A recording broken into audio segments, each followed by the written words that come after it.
கூட ஆக்ஷன் தான் வந்து பயங்கர தூக்கலாவே இருக்கு. வை? எனக்கு ஆக்ஷன்ஸ் தான் ரொம்ப இஷ்டம். அண்ட் ஆல்சோ கதை தான் இம்பார்ட்டன்ட்னு எனக்கு தெரியும்.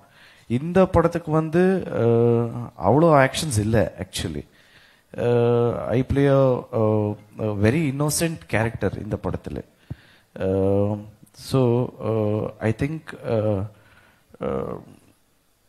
definitely my audience will love this. My audience in the sense everybody, because everybody are thinking it is a only action, but there is ரொம்ப drama இருக்கு இந்த மூவில. வெரி எமோஷன்ஸ் இருக்கு, ரொம்ப எமோஷன்ஸ் இருந்த மூவி தான் இது. டெஃபினெட்லி ஆக்ஷன்ஸ் மட்டும் இல்லை, எமோஷன்ஸும் இருக்கு. ஃபுல் ஃபேமிலி என்டர்டெய்னர் மூவி இது. So I really loved it.